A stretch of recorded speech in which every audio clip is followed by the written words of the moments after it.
ही व्लॉग एक अहिड़े सफ़र जो आहे जिते तव्हां ॾिसंदा त हिकु महल जंहिंजे चौगिर्द का बि आबादी नाहे, पर हुन जी सूंहुं ॼण हुन जी पंहिंजी आबादी आहे। हुसन जी बि पंहिंजी आबादी हूंदी आहे, हुसन जा बि पंहिंजा घर हूंदा आहिनि। पर हिन महल में जॾहिं दाख़िल थींदासूं त तव्हां ॾिसंदा त हिन महल जी उहा रौनक कीअं रही हूंदी जेका हुन जी उदासी एॾी सुहिणी आहे।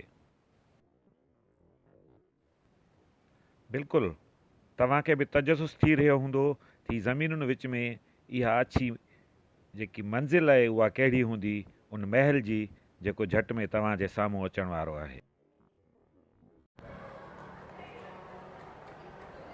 ही उहो महल आहे जेको परे खां ज़मीनुनि जे विच में नंढड़ो हिकिड़ो घर पे नज़र आयो, पर ही तमामु वॾो महल आहे जंहिंजी पंहिंजी हिकिड़ी ज़िंदगी रही आहे।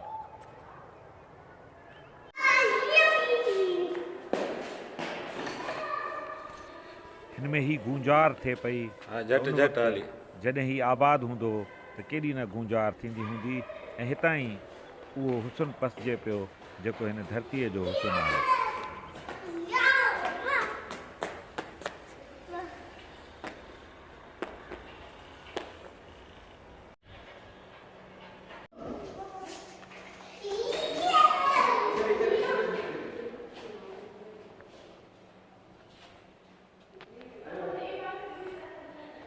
शीश महल है पंहिंजे दौर जो ख़ूबसूरत महल हो, ऊंधाई में ॿुॾल हुनजे बावजूद भी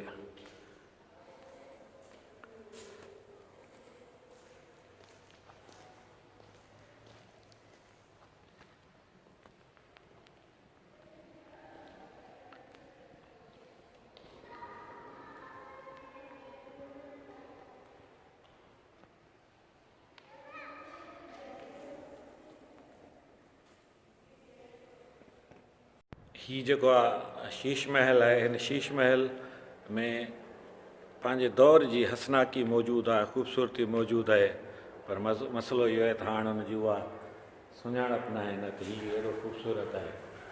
हीउ पंहिंजो ॿाहिरियों हिसो आहे, पर अंदरियों हिसो हिन जो ऊंधे में ॿुॾल आहे। इन जे करे उन में जेके शीशे जो कमु आहे उहो नज़र न पियो अचे, पर बावजूदु हिन जे ही महल पंहिंजी समूरनि हसनाकियुनि सां हिते मौजूदु आहे।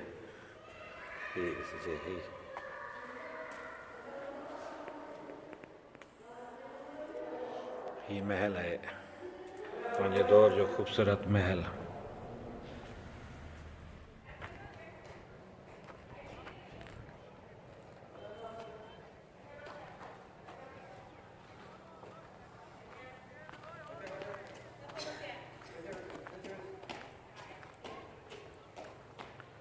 ही शीश महल है। हिन शीश महल के पंहिंजो हिकिड़ो हुस्न रहियो आहे, पर छा बि थिए हुस्न लिकंदो न आहे। अॼु बि हिन जी हुस्न में उहो ई जलवो नज़र अचे पियो, पर मिटीअ जे दज़ जे वर चढ़ियल आहे, कलर जे वर चढ़ियल आहे।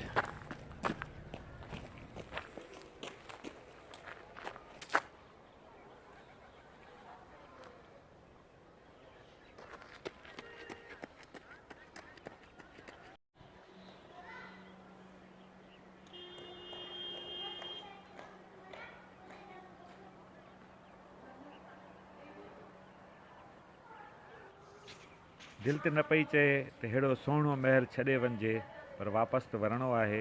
यकीनन तव्हांखे हीउ व्लॉग पसंदि आयो हूंदो। जे पसंदि आयो आहे त ज़रूरु पंहिंजा कमेंट्स हिन ते छॾिजो। मुमताज़ बुखारी खे इजाज़त ॾींदो।